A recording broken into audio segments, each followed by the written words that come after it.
All right. Last night, when I read the revelations regarding Attorney General Sessions' contact with the Russian ambassador and his decision to mislead Congress about those contacts, I felt a knot in the pit of my stomach. I worried about the future of our country with foreign influence in our elections. It goes to the very wellspring of our democracy. For weeks, I have said that Attorney General Sessions needs to recuse himself from any investigation into contacts between the President and his associates on the campaign and transition and Russia. For weeks, I made clear that I believe Attorney General Sessions' close relationship with the Trump campaign requires that he recuse himself from the executive branch investigation into ties between the Trump campaign and Russia. It's a matter of Department of Justice guidelines that I've read to you several times that are very clear. The guidelines are clear as day, yet Attorney General Sessions has demurred. The information reported last night makes it clear beyond the shadow of a doubt that Attorney General Sessions cannot possibly lead an investigation into Russian interference in our elections or come anywhere near it. With these revelations, he may very well become the subject of it. It would be of Alice in Wonderland quality if this administration were to sanction him to investigate himself. Recusal should have been given, but this goes beyond that. He had weeks, Attorney General Sessions had weeks to correct the record that he made before the Judiciary Committee, but he let the record stand. There cannot be even the scintilla of doubt about the impartiality and fairness of the Attorney General, the top law enforcement official of the land. After this, it's clear Attorney General Sessions does not meet that test. Because the Department of Justice should be above reproach for the good of the country, Attorney General Sessions should resign. But whatever one's views are on resignation, the most important thing we must do is ensure the integrity of the investigation. Has it already been compromised? What can we do to ensure it moves forward in a way that ultimately leads to the unvarnished truth? To that end, I am calling on three things. To that end, I am calling for three things today. First, the Justice Department must immediately appoint a special prosecutor. Given that Attorney General Sessions' impartiality is compromised, that responsibility will fall to the acting Deputy Attorney General, Dana Boente, who is a career civil servant originally appointed U.S. Attorney by President Obama. It is incumbent upon the acting Deputy Attorney General to select as special prosecutor an individual who is beyond reproach, completely impartial, without any significant ties to either political party. The choice for special prosecutor will be scrutinized. Even the hint of partiality in that choice, even the hint that this person will not be able to get to the bottom of these troubling questions would be disqualifying. The prosecutor must be of great experience and unimpeachable impartiality. Now, this is not just common sense. This is what the Justice Department regulations require. They say that a special counsel should be appointed when a standard investigation, quote, these are the Justice Department's words, when a standard investigation would, quote, present a conflict of interest for the department or other extraordinary circumstances, and it would be in the public interest to appoint an outside special counsel. The regulations also require that a special counsel be a lawyer with a reputation for integrity and impartial decision-making.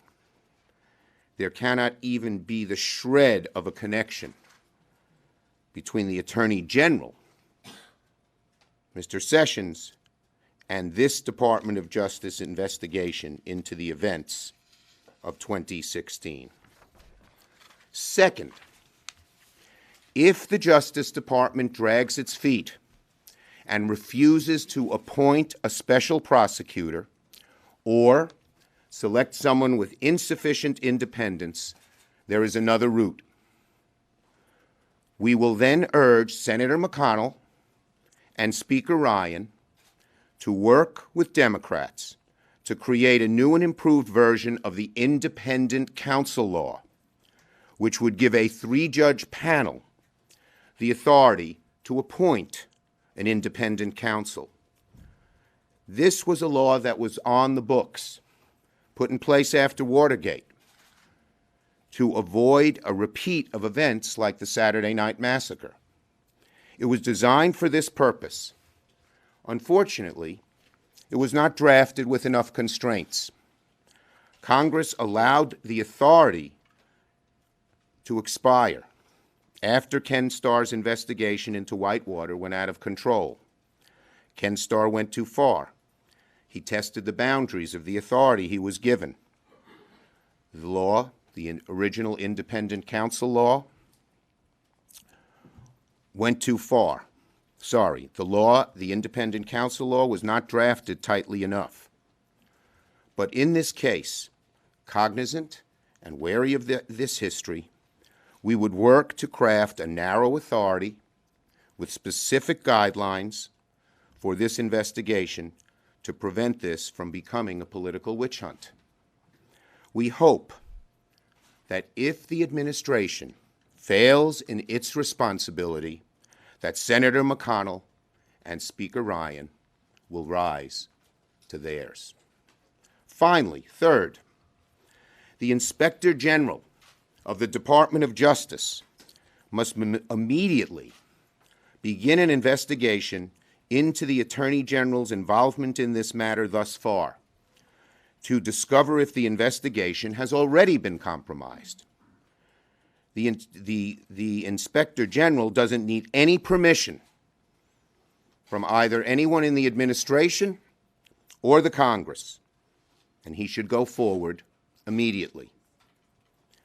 We know the Attorney General met with the President several weeks ago. What did they discuss? Have there been other contacts between the President or senior administration officials and the Attorney General regarding this matter? Have there been any attempts to interfere with the investigation in any way? Has the AG or his close associates personally managed the work of career officials at the Department of Justice or FBI in the course of the investigation? The Inspector General has the ability, the right, and the obligation to find out answers to these questions and more.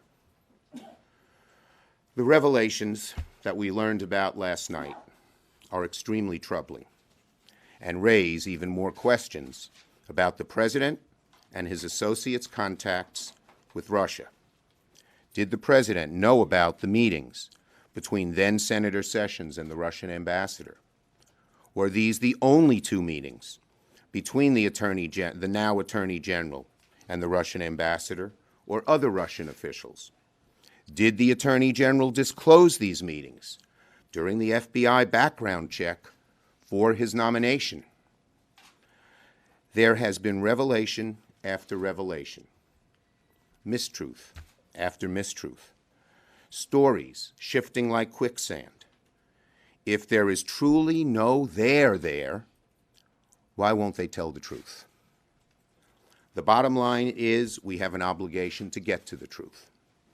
We must evaluate the scope of Russia's interference in our election and assess if agents of their government have penetrated to the highest level of our government.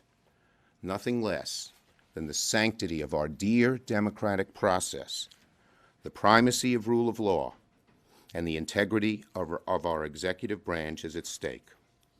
We now know the only way that this will happen is if an independent, impartial, special prosecutor who has no attachment to this administration conducts this investigation. If the administration is unwilling or unable to manage that, Congress should reinstitute the law, allowing us to bring in a special counsel to do it for them.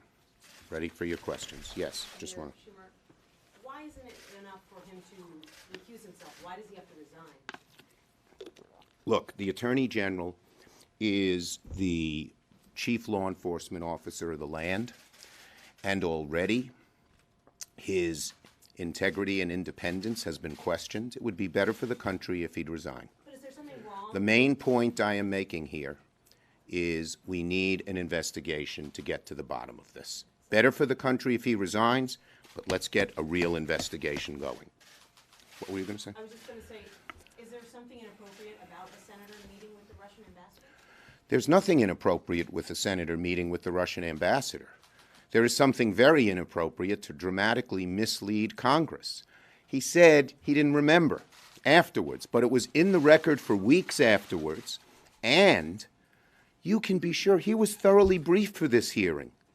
It was obvious, with everything that was swirling about, that this question would come up. It's not a question of, you wonder about, I didn't remember. Yes, in the back. If I could follow up on that. The question that Senator Franken asked Senator Sessions at the time has been replayed over and over on cable channels today. Was it not nebulous enough, do you think? Was it crystal clear that the intention was, did you ever meet with Russians? Look, there is enough doubt about whether Senator Sessions told the truth at his hearing to have an investigation of it. And the standard for remaining Attorney General, and certainly for conducting an investigation, is not just did you break the law. You have to be above reproach. Yes. During the 2016 campaign, Senators Manchin, McCaskill, other Senate Democrats have met with the Russian ambassador. How would you characterize that? Is that a level of concern for you? No, there's nothing wrong with meeting with the Russian ambassador. The question that just keeps coming up again and again and again with this investigation is, if there was nothing wrong, why didn't you come clean and tell the whole truth? Do you think that Senator Sessions lied to Congress, committed perjury in his testimony? Okay, I am not a legal expert on perjury, and I leave that to the experts. It was definitely extremely misleading, to say the least, as to what he did. And what bothers me just as much is every nominee goes through the record afterwards, and they make corrections. If the next day he would have said, I forgot, and here's what I said, it's a lot different than letting the record stand, especially with all the questions swirling about. No, next. Go ahead. The White House says that Jeff Sessions met with the ambassador in an official capacity as a member of the Senate Armed Services Committee. They say that's consistent with his testimony. Can it be interpreted that way? I don't think that is the way most people would interpret it, and that's why we need to have a thorough investigation. They also say it's a partisan Yes, attack. Is Casey. that right? I didn't hear Is the that a partisan attack? That's what they're saying this is. Is a what? A partisan attack. They say that about everything. It's getting tired. If they're interested in the truth and they're not worried about the truth, they know how to get to the bottom of it in a convincing way.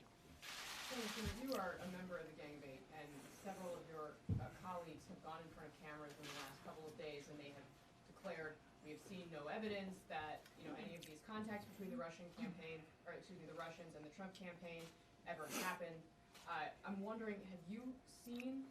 I am not commenting on anything I heard as part of the Gang of Eight. Next question. During the last cycle, Republicans in the House wanted an investigation into whether Hillary Clinton lied before Congress, and they requested the FBI to get formally involved.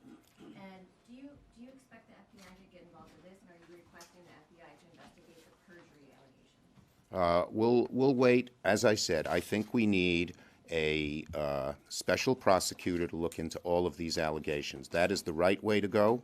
I was heartened to hear now that a few Republicans have evidently called for this, and the longer they all delay, the worse it will be for the country and for them. Last question. Senator, the Russians have pushed back against the characterization in some media reports that this Russian ambassador was somehow involved in recruiting spies. Do you have anything to say about that? No, that's not the point. The point here is Jeff Sessions should have said he met with the ambassador when questioned about it. He could have then said what happened at the meeting. Nobody knows. What's wrong with Dana Valenti? Would you be okay with that? No, because he's in a chain of command. First of all, will Sessions still be in charge of the Attorney General? We need a special prosecutor. This has to be above reproach. There's been allegation after allegation, question after question. A special prosecutor is what's called for, and if the administration has nothing to hide, they won't object. Thank you, everybody.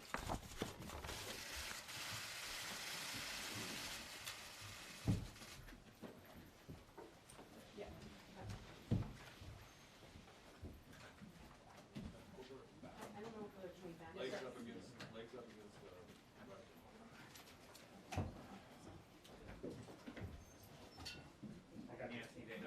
Nancy, they don't need you. They may come to you after